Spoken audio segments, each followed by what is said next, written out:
2008년 1월 5일 일본 오카야마현 니미시에서 석회동굴인 히메사카에서 사망사고가 일어났습니다. 대학 탐구 동아리 회원 5명이 탐사를 위해 석회동굴로 들어갔습니다. 이 동굴의 깊은 곳에는 거대한 지하호수가 있었습니다. 그들은 복잡한 길을 거쳐 지하호수에 도착했습니다. 동아리 회원인 나구라 유우키가 호수 깊은 곳으로 수영하기 시작했습니다. 그리고 그것이 나구라의 마지막 모습이었습니다. 나구라가 실종되자 4명의 동아리 멤버가 경찰에 신고했습니다. 얼마 지나지 않아 경찰이 호수에 도착했고 수색을 했으나 나구라를 찾을 수 없었습니다. 나구라는 어디로 사라진 것일까요?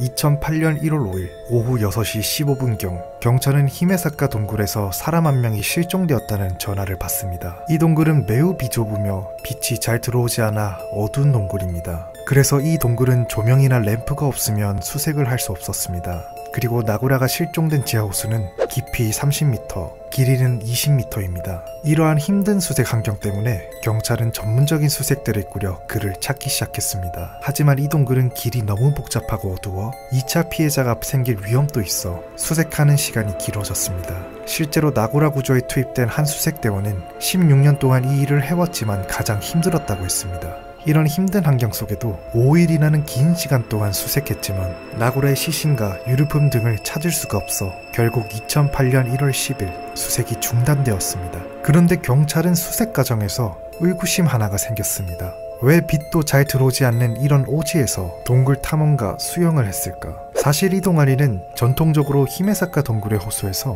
호수의 가장 먼 벽에 닿고 다시 돌아오는 신입 한영애 같은 룰을 가지고 있었습니다. 그래서 나구라는 수영을 하게 되었던 것입니다. 경찰은 이 사건의 내막을 좀 더 알기 위해 이 4명을 수사하기 시작했지만 모두의 증언들이 제각각 틀려 애를 먹었지만 전체적인 사건의 흐름은 이렇습니다. 지하호수에 도착하자 나구라는 옷을 모두 갖춰 입은 채 건너편 벽을 향해 헤엄치기 시작했고 그가 맞은편에 도착하자 도착했다고 나구라가 외쳤습니다. 그리고 나구라가 다시 돌아오는 듯 했으나 갑자기 실종되었다는 것입니다. 그런데 이 진술에 이상한 점이 있습니다. 보통 물에 빠지거나 위급한 상황일 때 비명을 지르거나 살기 위해 몸부림칠 것인데 이 4명은 아무런 소리도 듣지 못했다는 것인데요. 그리고 또 당시 계절은 가장 추운 1월이었습니다. 지하호수의 수온은 계절과 관계없이 10도인데요. 보통 사람들은 10도의 물에 들어가게 되면 10분 안에 기절한다고 합니다. 그렇게나 추운 곳을 수영하는데 나구라는 자신이 입고 온 옷을 벗어두지 않고 수영했습니다.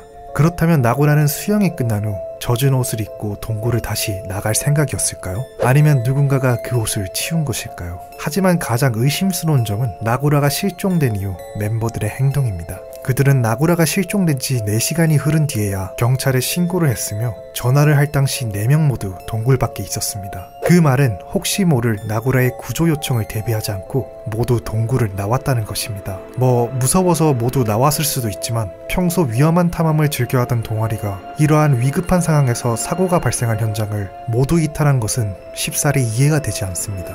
그리고 가장 무서운 점은 이들이 동굴에서 나올 때 와이어 로프와 후레쉬 등을 전부 가지고 나왔다는 점입니다. 그들은 죽었다는 것을 확신했던 것일까요? 이러한 사건의 내막이 드러나자 대중들은 큰 관심을 가지게 되어 네티즌들이 이 사건에 대해 정보를 모으던 중 놀라운 사실을 알게 되었는데 사건 이후 그 당시 일본에서 유행하던 미씨라는 SNS에서 나구라의 계정을 찾게 됐는데 이상하게도 나구라가 실종된 이후에 나구라의 SNS의 일기 내용들이 삭제됐으며 프로필의 내용들이 수정되는 일이 벌어졌습니다. 누군가 다른 사람들이 알아서는 안 되는 내용이 있었던 것일까요? 그리고 당시 탐사 동아리의 회장은 하쿠마의 미호라는 여학생이었습니다. 그녀는 사건이 어떻게 일어났는지 전혀 설명하지 않고 기자들을 피해 다녔습니다. 그리고 사건 직후 회장 하쿠마의 미호와 부회장 이토 토모코가 동아리에서 나오게 됩니다. 그리고 곧바로 동아리 홈페이지에서 이 2명의 정보가 삭제됩니다. 그런 이상한 행보를 보인 하쿠를 네티즌들이 조사하기 시작했고 뜻밖에도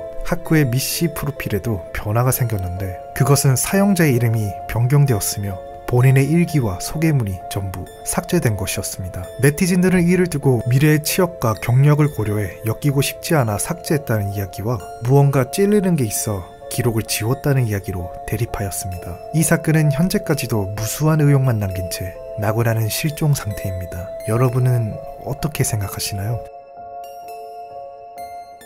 이시카와 현에 있는 화가자점. 가게의 젊은 주인은 술집에서 만난 여자와 사랑에 빠졌습니다. 그 여자의 이름은 오노데라 카요였습니다. 주인은 밝고 상냥한 그녀에게 반해 자신의 가게로 초대해 화과자점 동업자로 지내기로 했습니다. 그녀는 고객에 대한 서비스가 능숙해 장사를 잘하였습니다. 시간이 흐르고 주인은 그녀에게 청혼했습니다. 하지만 그녀는 승낙을 주저했고 그들의 미묘한 관계는 2년 동안 지속되었습니다. 그러던 어느 날 갑자기 그녀가 가게에서 사라졌습니다. 그녀가 가게에서 갑자기 사라진 이유는 그녀가 살인 지명 수배자인 후쿠다 카즈코였기 때문입니다.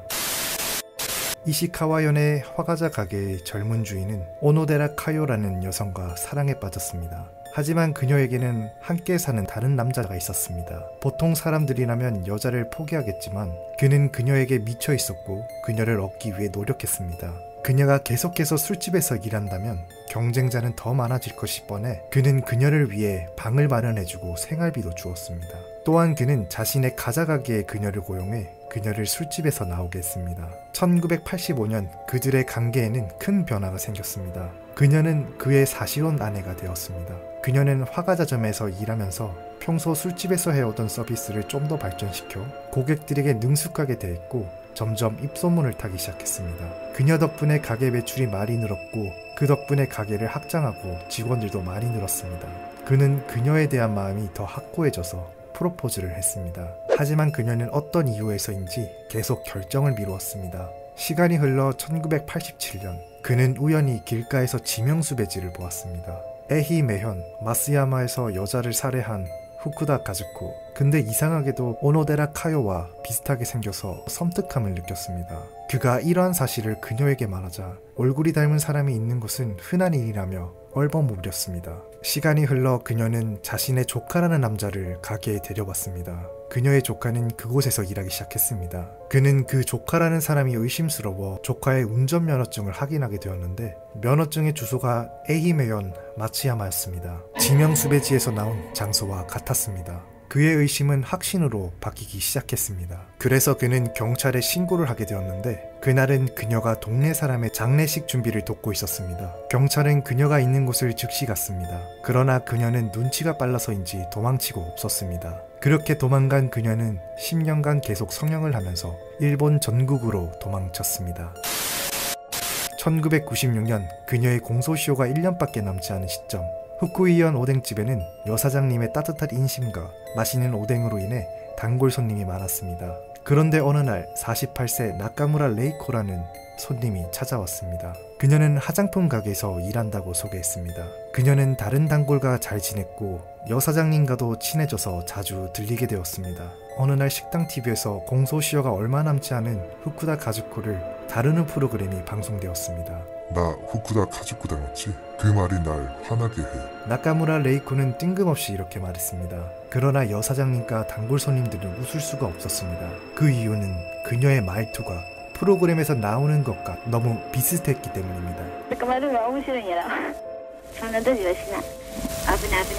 1997년 경찰이 가게를 방문했습니다. 단골 손님이 경찰에 신고했기 때문입니다. 경찰은 여사장에게 지문을 확보해달라고 요청했고 여사장은 요청을 받아들였습니다. 공소시효가 22일 남은 7월 28일 그녀는 식당에 왔고 맥주를 시켜 먹었는데 먹을 때 쓰였던 컵을 확보해 여사장은 몰래 보관해 경찰에 넘겼습니다. 다음 날인 7월 29일 경찰은 지문 확인 결과 그녀가 후쿠다 카즈코와 동일 인물인 것을 알아냈습니다. 앞으로 공소시효가 끝나기까지 3주 남은 시점 29일에도 그녀는 오뎅집에 오게 되었고 이를 알게 된 경찰은 식당으로 곧장 향했습니다. 14년하고도 344일이 지난 그녀의 기나긴 도망 생활이 끝이 났습니다. 그녀는 왜 이렇게 도망치는 생활을 하게 되었을까요? 그녀는 1948년에 태어났습니다.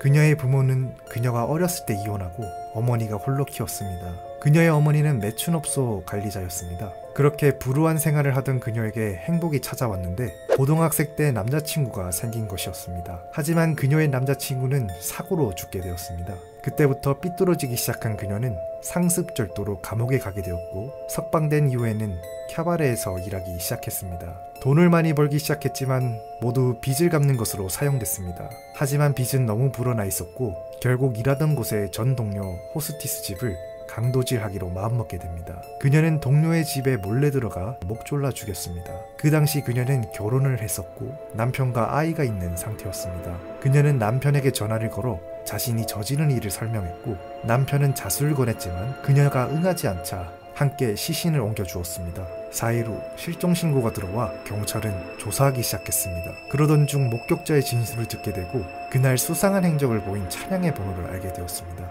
확인 결과 차량은 렌트 차량이었고 그날 렌트한 사람의 정보를 확인해보니 후쿠다 카즈코라는 정보가 나와 그녀의 집에 전화를 걸었습니다. 전화를 받은 카즈코는 경찰임을 눈치채고 기지를 발휘해 어린아이인 척 연기했습니다. 수사가 시작된 것을 알게 된 카즈코는 이날을 시작으로 긴 도피 생활을 시작하게 된 것이었습니다. 그런데 왜 이렇게 필사적으로 여러 번의 성형을 하면서 감옥에 가기 싫어했을까요?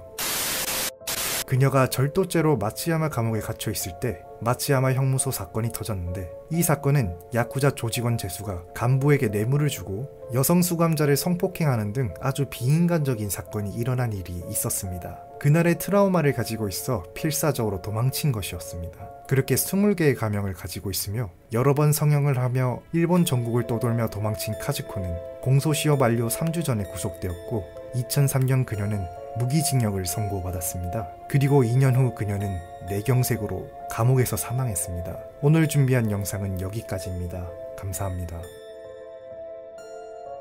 일본에서 가장 유명한 미해결 사건이 무엇인지 아십니까? 1995년 7월 30일 도쿄도 하치오지시에서 오봉춤 대회가 열려 사람들로 붐볐습니다. 그리고 한 부부가 축제장 근처 슈퍼마켓 앞을 걷고 있었는데 폭죽 같은 소리를 들었습니다. 그들은 누군가 불꽃놀이를 하고 있다고 생각하고 걸었습니다. 다음날 부부는 뉴스를 보고 깜짝 놀랐습니다. 슈퍼마켓 사무실에서 아르바이트생 소녀 2명과 파트타임 근무자 여성 1명이 숨진 채 발견됐기 때문입니다. 그들의 머리에 총상이 있었고 바닥은 피로 물들어 있었습니다. 그렇습니다. 부부가 저녁에 들은 소리는 총성이었고 3명이 사망한 것입니다. 단순한 살인처럼 보이지만 이 사건은 매우 미스터리했으며 일본에서는 이 사건을 헤이세이 3대 미제 사건 중 하나로 불렀습니다. 남페이라는 슈퍼의 사무실에서 아르바이트생 여고생 2명과 파트타임 근무자 1명이 옷을 갈아입고 나가고 있었습니다. 그 순간 한 남자가 사무실로 들어왔습니다. 그는 테이프와 총을 가지고 있었습니다. 그는 먼저 여고생들의 입에 테이프를 붙였습니다. 그리고 손을 서로 묶어 움직이거나 비명을 지를 수 없도록 했습니다. 그 후 그는 가까운 거리에서 그들의 머리를 향해 총을 쐈습니다. 다음 타깃은 파트타임 근무자 여성이었습니다. 그는 그녀의 배를 몇 번이고 찔렀고 머리에 총을 2번 쏴 죽였습니다. 그는 그들을 모두 죽이고 사무실을 떠나는데 3분밖에 걸리지 않았습니다. 경찰은 총에 집중하여 살인범에 대한 프로파일링을 시작했습니다. 이 살인의 요점은 무기가 총이라는 것입니다. 미국과 달리 일본에서는 총기를 구하기가 어렵습니다. 특정 그룹만 구매 방법이 있었습니다. 그 그룹은 일본 내 마피아와 테러리스트였습니다. 경찰은 그 그룹에 대한 조사를 시작했습니다. 그러나 그들은 유용한 정보를 얻을 수 없었고 사건은 점점 미궁 속으로 빠져들었습니다. 사건에 사용된 총은 필리핀에서 만든 389경 스키즈 빙어미였습니다. 이 총은 비전문가가 다루기에는 어려운 총이었습니다. 그럼에도 불구하고 살인마는 3분 만에 그들을 죽였습니다. 그래서 살인자는 전문적으로 총을 사용하는 인물로 추정했습니다. 살인자가 전문적인 암살자라면 가장 유력한 동기는 돈입니다. 경찰은 처음에는 강도살인이라고 판단했습니다. 이러한 의견에 뒷받침하는 게 이 슈퍼마켓은 평소 돈을 사무실에 있는 금고에 넣어두었었는데 사건 당일 오봉춤 축제를 맞아 세일 행사를 했고 금고에는 많은 돈이 쌓여 있었습니다. 그런데 경찰 조사관이 금고를 열어보니 금고에는 많은 돈이 그대로 있었습니다. 살인자가 금고를 열지 못했을까요? 그렇다면 범인은 왜 3분 만에 사무실을 나갔을까요? 그가 돈을 원했다면 더 많은 시간이 걸렸을 것입니다. 그리고 사실 파트타임 근무 여성은 금고를 여는 방법을 알고 있었습니다. 이러한 프로파일링으로 경찰은 강도가 아니라고 판단했습니다. 경찰은 총이 아닌 피해자에게 초점을 두고 프로파일링을 시작했습니다. 그러던 중 특이한 점을 알게 되었는데 피해자의 살인 방법이었습니다. 두 소녀는 각각 한 발의 총알에 사망했습니다. 그러나 파트타임 근무자 여성은 다른 방식으로 살해당했습니다. 그녀의 배에는 자상과 머리에 2발의 총상이 있었습니다. 마치 살인자가 그녀에게 원한을 품고 살해한 듯한 방식이었습니다. 그렇다면 파트타임 근무자 이나가키 노리코는 어떤 사람이었을까요? 당시 그녀의 나이는 47세였습니다. 그녀가 슈퍼마켓에서 일하기 이전 고급 클럽 호스티스로 일했습니다. 몇 년 후 그녀는 자신의 클럽바를 갖게 되었고 제법 바의 장사가 잘 되었습니다. 잘 나가던 그녀에게 문제가 있었는데 고가의 술을 몰래 주문해 손님들에게 돈을 지불하게 했습니다. 이러한 일이 빈번하게 있어 경찰이 자주 왔으며 결국 단골 손님들은 그녀를 불신하게 되어 그녀는 장사를 그만두게 되었습니다. 그 이후 그녀는 슈퍼마켓에서 일하기 시작했습니다. 그녀의 과거 동료들은 그녀가 슈퍼마켓에서 일하는 것을 믿을 수 없다고 말했습니다. 그녀에게는 4-5명의 후원자가 있었습니다. 특히 그녀는 한 회사의 사장에게 매달 큰 돈을 상납받고 있었습니다. 게다가 전직 공무원을 자신의 운전사로 이용했으며 슈퍼마켓 매니저도 유혹했습니다. 그녀는 남자 응애가 복잡했으며 성격도 이상해 누군가에게 미움을 받는 것은 어찌 보면 당연했습니다. 시간이 흐른 2009년 경찰은 새로운 단서를 찾아냈습니다. 또 한 번의 총기 사건이 일어났는데 경찰은 범행에 사용된 총을 압수하여 조사하던 중 놀랍게도 이 총은 예전 3명의 여성의 목숨을 가져간 총과 같은 것임이 밝혀져 집중적으로 수사했습니다. 발사된 총알에는 강선은이 남아있는데 어떤 총을 사용하느냐에 따라 강선은이 틀립니다.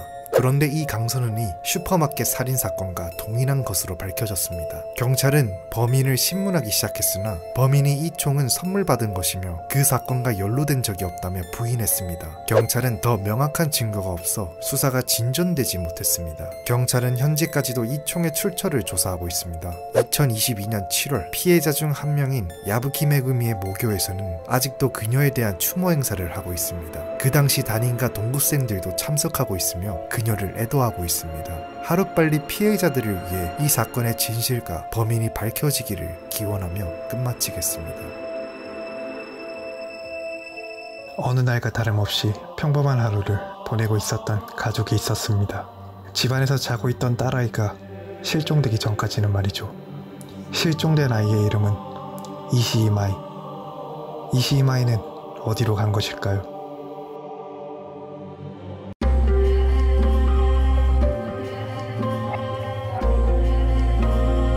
1991년 후쿠시마현 후네이키 마치에는 케니치네 대가족이 살고 있었습니다. 이시이 케니치, 요시코, 마이의 할아버지와 할머니, 이시이 마이, 켄토, 레오, 그리고 타마가와. 7월 25일 요시코 친구의 딸 2명이 놀러오게 되고 마이와 함께 1층 타마가와 방에서 타마가와와 함께 게임을 하며 시간을 보냈습니다. 오후 8시 50분 케니치는 2층 침실에서 두 아대가 잠을 자게 되었습니다. 오후 9시 20분 케니치의 부모님은 가라오케를 다녀온다며 외출을 하였습니다. 이후 마이와 다른 두 아이는 마이의 방에서 잠이 들었습니다. 10시 30분 요시코는 딸 마이 방에 들어가 마이와 친구 아이들의 이불을 덮어주고 나왔습니다.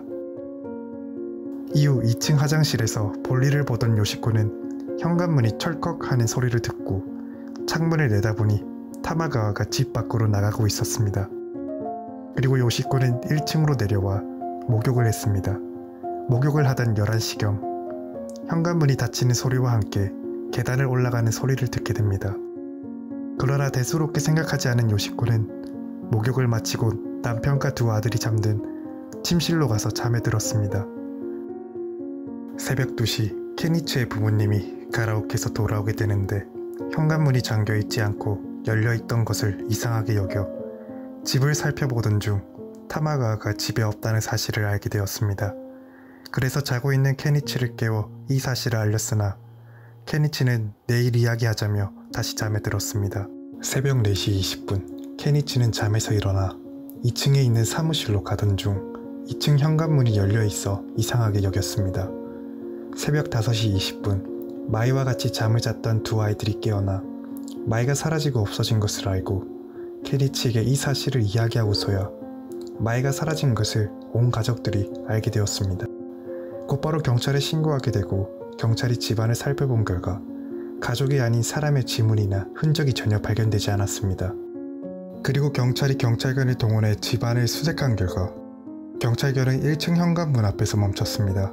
즉 누군가 마이를 납치해서 현관 앞에 대기시켜둔 차에 태우고 갔다는 이야기가 됩니다. 실제로 사건 당시 밤 11시쯤에 집 근처에 흰색 차가 있었으나 다음날 사라졌으며 경찰이 근방의 차주들을 모두 확인했으나 끝내 흰색 차의 차주는 확인하지 못했습니다. 경찰은 타마가와를 용의선상에 올려두고 수사를 시작했습니다. 사건 당시 밤에 집을 나갔던 타마가와는 마이가 사라진 1시간쯤 지난 오전 6시 30분쯤에 집에 돌아왔으며 진술에 의하면 밤에 외출한 것은 코리야마시에 있는 친구를 만나기 위해서였다. 후네이키역으로 갔을 때는 전철의 막차가 출발한 뒤라 택시를 타고 코리야마시까지 갔다.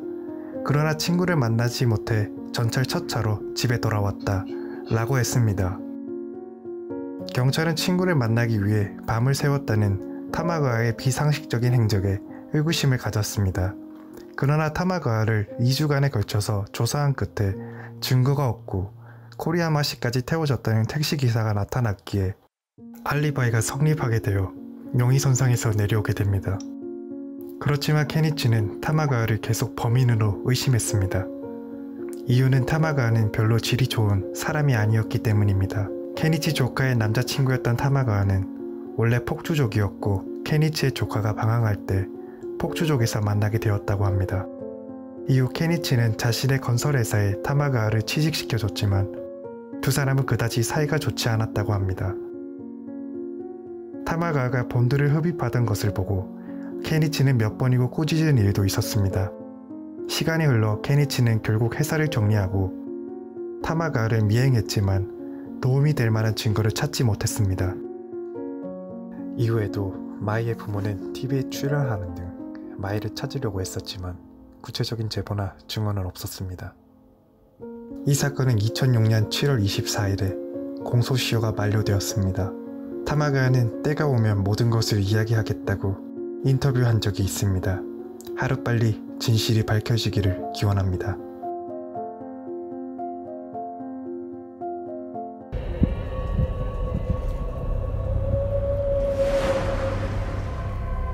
안녕하세요, 스박입니다. 오늘 소개해드릴 사건은 히라츠카시 5시 시인 사건입니다. 1984년 12월 28일 가나가와현 히라츠카시에서 6살 토시히데가 집 앞에서 놀고 있는 것을 마지막으로 실종되는 사건이 발생했습니다. 어머니 오카모토 치지코는 쇼핑에서 돌아왔더니 토시히데가 행방불명이 되었다 라고 주위에 말하며 경찰서에 신고하였습니다. 치지코는 TV에 출연해 대대적으로 수색을 호소했지만 성과는 없었습니다. 그리고 시간이 흘러 2006년 가나가와현 하라츠키시의 한 아파트에서 시신 5구가 발견되었습니다. 충격적인 것은 시신 중에 1984년 실종된 토시히데가도 포함되어 있었습니다. 문제의 아파트에서 살았던 사람은 오카모토 치즈코. 이 사건을 자세히 알아보기 전에 먼저 오카모토 치즈코의 인생을 알아보겠습니다. 오카모토 치즈코는 1951년 아오모리현에서 출생합니다. 1970년 오쿠시리 섬에 남성과 결혼하여 3자녀를 출산합니다. 그러나 친척들과의 불화로 자살을 시도했지만 실패하고 가나가와현으로 도망쳐 호스티스가 됩니다. 1978년 잘나가던 국수가게 주인인 유부남과 사귀게 되고 결국 그 남성의 아내를 쫓아내고 동거에 들어갑니다.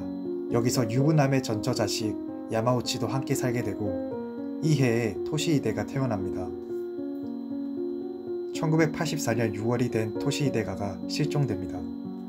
1986년 치즈코는 새로운 딸아이 리카코를 출산합니다. 2001년 야마우치가 사건의 현장이 된 아파트에서 치즈코와 다시 같이 살기 시작합니다. 여기까지가 5구의 시체가 발견되기 전에 치즈코의 인생입니다. 그리고 2006년 5월 1일 야마우치의 친어머니가 연락을 받지 않는 아들 야마우치를 보러 가기 위해 아파트를 방문하여 시신을 발견하면서 이 사건은 세상에 밝혀졌습니다. 처음 발견한 시신은 치즈코의 친딸 리카코. 그녀의 원룸의 다락에 있는 손잡이에 목을 매단 채 죽어 있었습니다.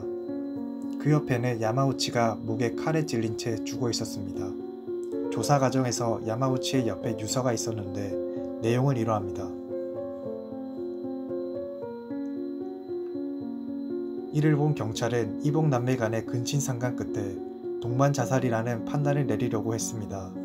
그러나 다른 방에서 치즈코가 쓴 메모가 발견되었는데 그 메모에는 딸을 죽였다라는 메모였고 이를 토대로 경찰은 살인사건이라는 판단하에 전면적인 수사에 들어갔습니다. 그 다음 날인 5월 2일 시신 3구가 더 발견되었습니다.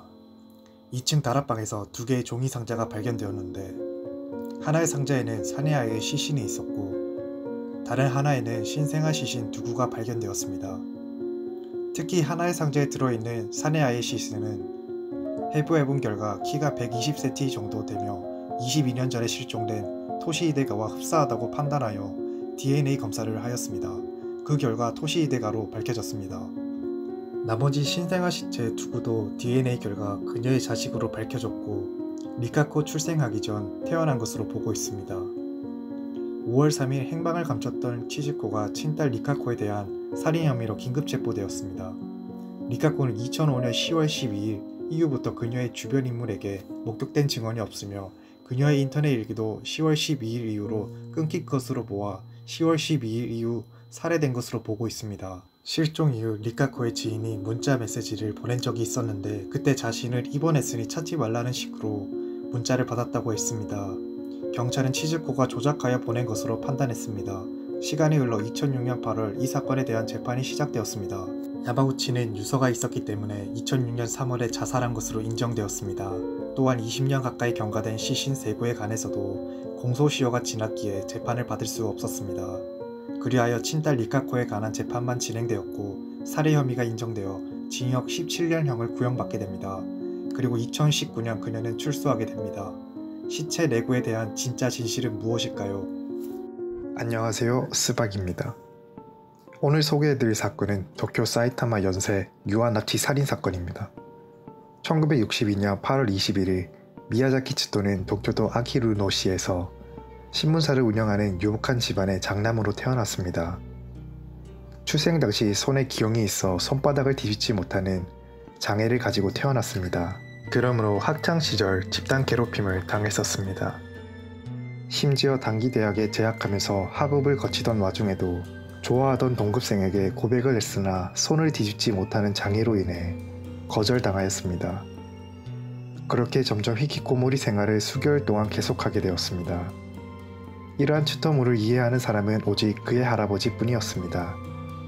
그런 할아버지가 갑작스럽게 죽게 되고 츠토무는 악마가 되어 살인을 시작하게 되었습니다.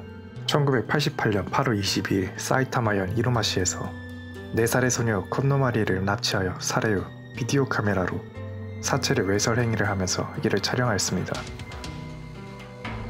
이후 사체의 일부분을 벽장 안에 보관했고 남은 신체 부위는 화장하거나 숲에 유기했습니다. 1988년 10월 3일 사이타마현 한노시의 초등학교에서 놀고 있는 1학년 학생 요시자와 마사미를 유혹하여 납치한 후 마리를 죽인 장소 이츠카 이치초 숲까지 끌고 가 살해 후 옷을 벗겨 곧바로 시체에 외설 행위를 하였습니다. 1988년 12월 9일 사이타마현 카와고시에서 4살 소녀 남바 에리카를 납치하여 끌고 가는 도중에 에리카가 울음을 터뜨리자 차 주변에 난방을 가동해 따뜻하게 하면서 목욕할 시간이라고 말하며 에리카를 성폭행했습니다. 에리카가 울음을 그치지 않자 에리카의 몸 위에 올라가 압박하여 살해 후 사체를 유린한 동영상까지 촬영하고 마리와 마사미가 죽었던 숲에 유기했습니다. 1989년 6월 6일 도쿄도 고토구 아레아케 테니스 공원 근처에서 5세의 소녀 노모토 아야코를 납치하여 시노노메 공원에서 조금 떨어진 거리에 차를 세워 차 내에서 살해했습니다. 진술에 의하면 아야코를 유혹하여 친절하게 껌을 하나 건넸는데 아야코가 미야자키의 손이 이상하다고 여기자 핫겜의 목을 졸랐다고 했으며 사체를 유린하는 장면을 비디오로 촬영하였습니다. 그리고 시체 일부를 잘라 구워 먹고 피를 비닐 주머니에 담아 마신 후 사체를 미야자와 호수 공동묘지 화장실에 유기했습니다. 1989년 7월 23일 도쿄도 하치오지지시에서 살인사건이 막을 내렸습니다. 또 다른 소녀를 유혹하면서 또다시 성폭행을 저지르려 했으나 소녀의 보호자가 목격하게 되었고 보호자에게 제압당해 현행범으로 붙잡히면서 종결되었습니다. 경찰 조사에서 미야자키는 과거에 저지른 모든 범죄 행위를 자백했습니다. 그는 희생자들의 시체가 있는 곳을 모두 안내했고 경찰은 시체들을 발견했습니다. 그리고 조사 결과 그는 소녀를 살해할 때마다 죽은 할아버지에 대한 부활의식을 버렸다고 했습니다. 그의 재판은 다중인격자인지의 여부로 인하여 7년 동안 이어졌으며 재판 도중인 1994년에는 미야자키의 아버지가 아들의 죄를 책임지겠다는 이유로 강가에 투신하여 스스로 목숨을 끊었습니다. 시간이 흘러 1997년 4월 4건의 아동 유괴 살해 혐의가 적용되어 사형을 선고했습니다. 그리고 2008년 6월 17일 미야자키는 사형되었습니다. 그는 사형 직전 아직 못 본 비디오가 있는데 말이지라는 사이코패스적인 말을 남겼습니다.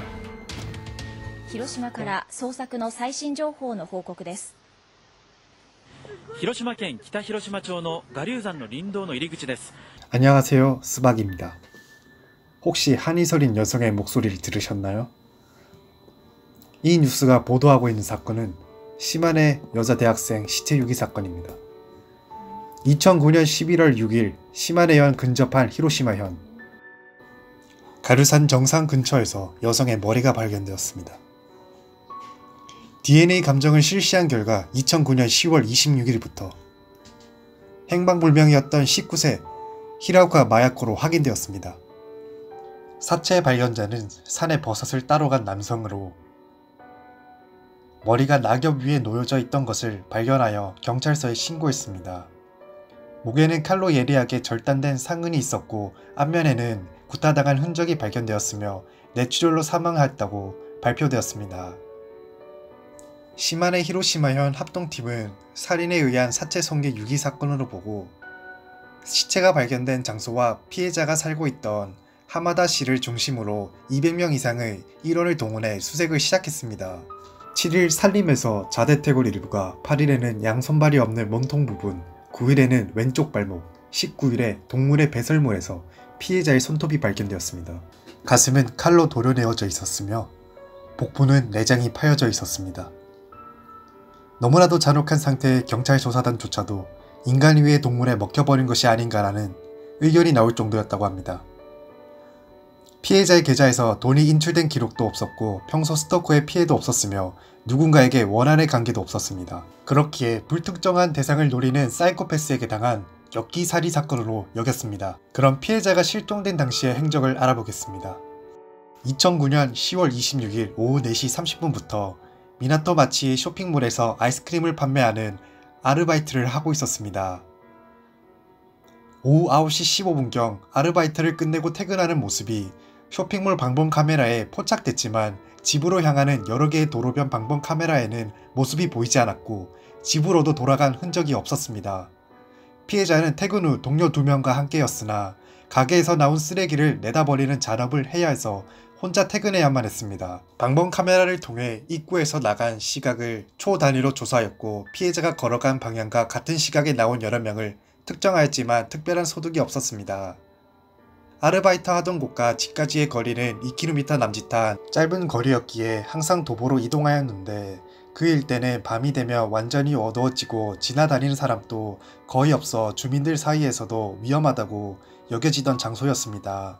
경찰이 공개수사로 전환하고 나서 11월 6일 밤까지 30건에 달하는 정보가 들어왔으나 소득이 없었습니다.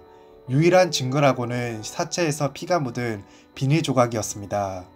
조사한 결과 전화번호부 배달에 사용되던 봉지였습니다. 이 비닐봉지는 1995년 처음 히로시마현 5개 시에서 배달된 것임이 판명되었습니다. 그러나 이 또한 결정적인 증거가 되지 못해 그렇게 장기 미제 사건이 되어가는 듯 했습니다. 그러던 2016년 12월 17일 경찰은 사건 발생 7년 만에 특정 인물을 용의자로 확정하고 수사 내용 일부를 공개했습니다.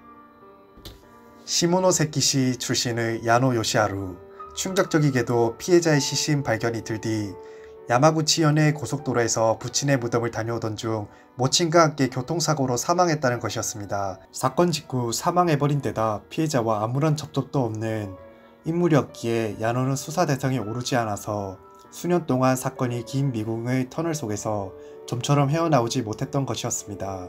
범인을 특정할 수 있었던 이유는 경찰을 갈피가 안 잡히자 수사 범위를 더욱 확대해 조사하던 중 2016년에 죽은 야노가 사건 발생 당시 행적에 의문스러운 점들이 있는 것을 파악하고 그에 가을 관계 장소를 수색한 결과 야노의 유품인 디지털 카메라와 USB 메모리에서 삭제된 피해자의 실종 이후 모습이 찍힌 사진 57장을 발견하였습니다.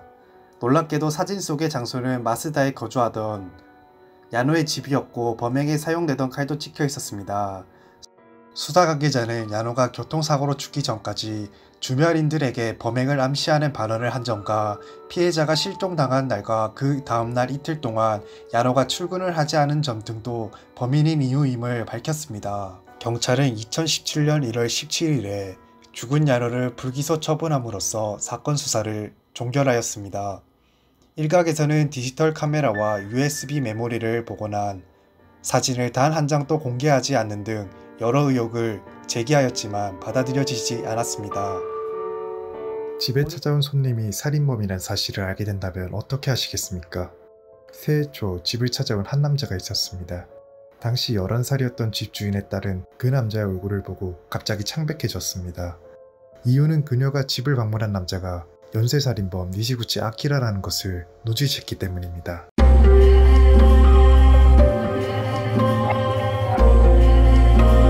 (1963년 10월 18일) 후쿠오카현.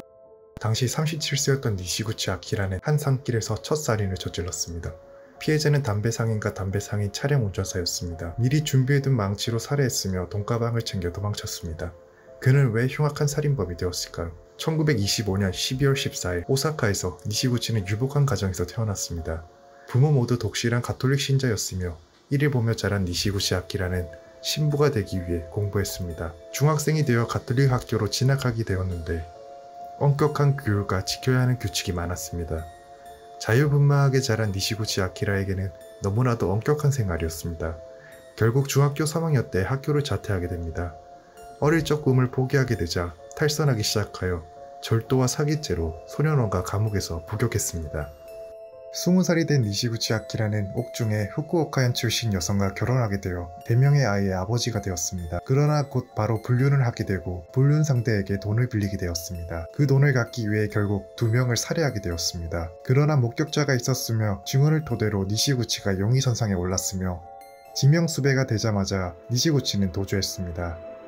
1963년 10월 24일 첫 번째 살인으로부터 6일 후 경찰은 세토 오지해를 오가는 연락선에서 옷 그리고 신발, 유서를 발견했습니다. 하지만 경찰은 바다에서 그의 시신을 찾지 못해 위장자살로 결론 내리고 수사를 재개했습니다. 이후 니시구치는 11월에 시즈오카의 여관에서 두 번째 강도 살인을 저질렀으며 도쿄, 치바, 홋카이도 등에서 강도 살인을 하며 도망쳤습니다. 그러던 니시구치 아키라가 다음 범죄 타겟으로 승려 후루카와 타이류를 타겟으로 삼았습니다. 평소 사형제들을 반대하던 승려를 도와주겠다며 변호사로 사칭해 접근했습니다. 1964년 1월 2일 쿠마모토에 도착한 니시구치는 실제 변호사에게서 훔친 변호사 배지가 달린 양복을 입고 승려 집에 방문하게 됩니다. 사형제들을 반대하던 승려에게는 도쿄에서 온 변호사가 구세주와도 같았습니다. 하지만 도쿄 출신의 변호사가 누구인지 파악한 사람이 있었습니다. 그 사람은 승려의 딸 후루카와 루키코, 당시 10살이었습니다. 그녀는 그의 앞에서 그의 얼굴을 보기 시작했습니다.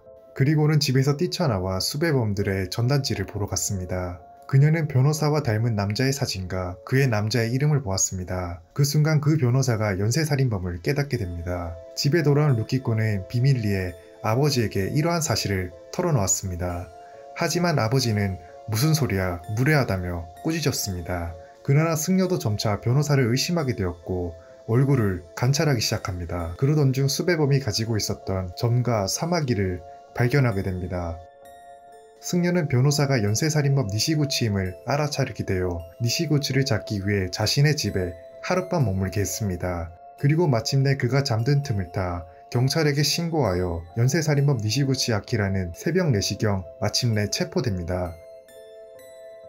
1964년 12월 23일 니시구치는 5건의 살인, 10건의 사기, 2건의 강도 혐의로 사형 선고를 받습니다. 이 사건은 어린 소녀의 용감한 선택과 기억력으로 잡을 수 있었습니다. 후에 이 사건을 모티브로 한 복수는 나의 것이라는 영화가 나올 만큼 일본에서는 큰 화제였습니다. 2001년 3월 6일 홋카이도의 무로란시에서 당시 고교 1학년생 치다 아사미가 자택에서 아르바이트를 하러 빵집으로 가던 중 행적이 묘연해졌습니다. 치다 아사미는 평소 친구들의 말에 의하면 스토커 피해를 당하고 있었다고 합니다. 그리고 일하던 가게 빵집과 아사미의 휴대폰에도 스토커로 추정되는 전화가 자주 왔었다고 합니다. 아사미는 2001년 3월부터 집 근방의 대형마트에 있는 빵집에서 아르바이트를 시작했고 거기서 약 7km 떨어진 빵집의 본점에서 커피 볶는 법을 배우기로 했습니다. 마침 2001년 3월 6일은 학교 휴교일이라 이날 오후 1시에 커피 볶는 법을 배우러 가겠다고 점장에게 미리 전화했습니다. 3월 6일 낮 12시쯤 커피 볶는 법을 배우고 올게 라는 말을 남기고 집을 나섰습니다. 집에서 약 1km 떨어진 하쿠초다이 중앙버스 정류장에 도착하여 12시 25분에 빵집 본점으로 출발하는 버스를 탔습니다. 이 버스는 약 30분 후인 12시 56분이면 도착할 수 있어서 오후 1시에 딱 맞게 도착할 수 있었습니다. 그런데 이상하게도 아사미는 빵집 근처 정류장에 내리지 않고 7분을 더 가서 다른 정류장에 오후 1시 3분에 하차했는데요. 그 후 정류장 바로 옆 대형 슈퍼 무로란서티 화장품 매장 앞을 지나는 모습이 오후 1시 4분 방범 카메라에 찍혔습니다. 화장품 매장에서 나오는 모습은 22분이 지나 1시 26분에 찍혔습니다. 영상에서 아사미의 행동 특징을 보면 딱히 뭔가 목적이 있어서 쇼핑을 한 것이 아니고 그저 화장품 매장 안을 어슬렁어슬렁 돌아다니면서 일부러 20여 분간 시간을 허비하는 듯한 모습입니다. 아사미의 주변인들은 아사미가 이렇게 일부러 약속 시간을 무시하고 다른 곳으로 셀 만한 무책임한 성격은 아니라고 합니다. 이후 오후 1시 30분쯤 무로란서티 앞 버스 정류장에서 동급생 남자 2명이 아사미와 마주쳐 서로 간단하게 인사한 것이 마지막 목격입니다. 이곳에서 빵집 앞 정류장까지 가는 버스를 타서 31분에 출발하여 빵집 옆 정류장에 41분에 도착했습니다. 그 직후 아사미는 휴대폰으로 남자친구에게 연락하여 지금 근처에 도착했어 하고 말했습니다. 46분에 남자친구가 다시 전화를 걸자 지금 이야기할 수 없으니까 나중에 다시 걸게 라고 대답하고 금방 전화를 끊었습니다. 그리고 이 전화를 마지막으로 아사미와 더 이상 통화가 되지 않았습니다. 경찰은 처음부터 납치 유괴에 관련된 강금 범죄 사건 가능성이 높다고 판단하여 조사원 2,000명 이상을 투입하고 철저히 수색하였으며 시민들에게서 정보 1천 건을 입수하여 수사를 진행했습니다. 경찰은 제일 유력한 용의자로 빵집 점장을 예의주시하여 3일에 걸쳐 소유 차량을 압수, 자택과 점포 내를 조사하였지만 사건과의 연관성을 일체 찾을 수가 없었고 점장 본인도 별다른 증언을 하지 않았기에 증거 불충분으로 불기소되었습니다. 시간이 흘러 2011년 실종 10년을 맞아 방송된 빵집 점장과의 인터뷰를 같이 보면서 마무리하겠습니다. 自分が犯人じゃない、俺は違うぞというふうに言える根拠というか、それは何かあります？てかそんなことを例えば拉致とかしたって何が目的でってことになりますよね。そんなに女に困ってたわけでもないし、そんな女好きでもないし、変態でもないし、そのぐらいのことしかないですけど。10代の方で自宅の近くでストーカーにみたいなことがあるってことは、こう電話で打ち上げたんですけども、お店で？お店に来てなんか多分研修中かなんかの指示だったと思いますね。自宅の近くでって話をしてましたけど。どこかで生きてると思います。いや生きてるでしょうね。生きてますか。 1996년 7월 7일 군마현 남쪽에 위치한 오타시에서 발생한 실종 사건이 일본 전역을 공포에 떨게 했습니다. 요코야마 야스오와 미치코 부부는 4살 딸 유카리와 7개월 된 둘째 딸과 함께 국도 옆 빠친코 가게를 찾았습니다. 부모들이 빠친코를 하고 있는 동안 유카리는 빠친코 가게 안을 배회했습니다. 그리고 10분 후 유카리는 빠친코에서 갑자기 사라졌습니다. 시간이 지난 현재도 그녀는 행방불명입니다. 요코야마 부부는 유카리와 함께 빠친코 가게를 방문하여 빠친코를 하기 시작했습니다. 잠시 후 유카리는 엄마에게 다가가 할아버지가 있어 라고 말했습니다. 유카리의 엄마는 유카리에게 자리에 앉아 있어 라고 말했으나 정신을 차리고 보니 유카리가 사라지고 없었습니다. 엄마는 유카리가 앉았던 자리로 뛰어가 보았지만 유카리가 마시던 주스와 주먹밥만 있었습니다. 요코하마 부부는 밖으로 뛰쳐나와서 가게 주변 주차장, 국도 등에서 유카리를 찾았지만 찾지 못해 오후 2시 10분 경찰서에 딸이 유괴되었다고 신고했습니다. 경찰은 즉각 70명을 투입해 대대적인 수사에 착수했습니다. 그러던 중 중요한 단서를 발견했는데 단서는 납치범으로 보이는 남성의 영상이었습니다. 남자의 키는 약 158cm입니다. 여름인데도 블랙 재킷과 니커 보커스 바지를 입고 모자와 샌들을 신고 있었습니다. 그 남자는 왜 경찰에게 의심을 받게 되었을까요? 영상에서의 남성은 빠친코를 안 하고 유카리 옆에 앉았습니다. 방범 카메라가 영상에서 유카리에게 말을 걸고 오른손으로 빠친코 가게 밖을 3번 정도 가리켰습니다. 이때 유카리는 원피스의 옷자락을 손으로 들어 팔랑팔랑거리고 있었습니다. 이것은 뭔가 곤란하거나 헤맬 때 아이들이 보이는 행동이라고 합니다. 유카리는 직후 유카리의 엄마가 진술한 대로 알 수 없는 얘기를 했고 이후 그 남성을 따라 밖으로 나갔습니다. 안타깝게도 빠찌코 입구는 방범 카메라의 사각지대였고 유카리가 나간 이후 무엇을 했는지 미스터리입니다. 결국 영상을 제외한 뚜렷한 단서가 없어 유카리 실종 사건은 10년 넘게 수사가 중단되었습니다. 그렇게 시간이 흘러 사건이 발생한 지 11년 후인 2007년 한 남성에 의해 유카리 실종 사건의 수사는 큰 진전을 이루게 됩니다. 바로 저널리스트 시미즈 키요시.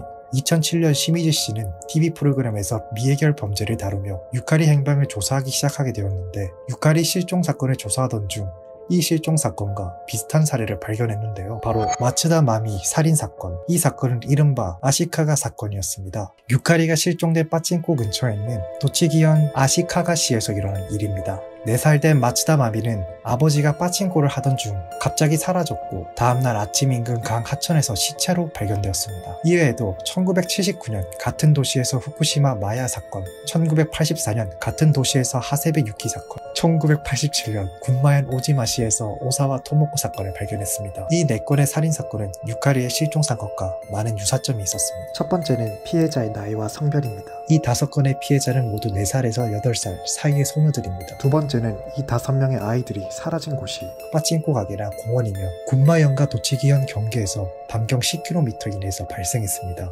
불행히도 피해자들은 강바닥에서 숨진 채 발견되었습니다. 이러한 유사점으로 시미즈 씨는 연쇄살인사건이라는 결론을 내렸습니다. 그러나 그의 의심에는 문제가 하나 있었습니다. 문제는 아시카가 사건의 범인은 이미 잡혀 교도소에 있었습니다. 아시카가 사건은 1991년 스가야 도시카즈라는 유치원 버스 운전사를 용의자로 지목하여 붙잡아 1996년 유카리 사건 당시에는 이미 교도소에 있었습니다. 시미즈는 이러한 모순을 두고 경찰이 엉뚱한 사람을 체포했다고 생각했습니다. 그러나 스가야는 여러 사람의 증언과 DNA 검사에 따라 체포가 이루어졌습니다. 하지만 시미즈는 스가야가 범인이 아니라는 2가지 증거를 확보했는데요. 우선 DNA 검사를 재확인한 결과 스가야의 DNA가 살인사건의 DNA와 일치하지 않는다는 것이 밝혀졌습니다. 이러한 황당한 일이 일어난 이유는 DNA 검사의 정확성 때문이었습니다. 아시카가 사건은 DNA 정보를 증거로 채택한 최초의 사건이었습니다. 1991년대의 DNA 검사의 정확도는 1000명 중에서 비슷한 DNA를 가진 사람이 1명에서 2명 나왔습니다. 쉽게 말해 1000분의 1은 일본에서 동일한 DNA를 가진 사람이 12만 명이라는 의미입니다. 사실 스가야 씨는 12만 명 중 우연히 살인사건의 DNA가 같은 사람일 뿐이었습니다. 또 다른 증거로는 기록에 따르면 자전거를 타고 자전거 주차장에서 마미를 데리고 나온 후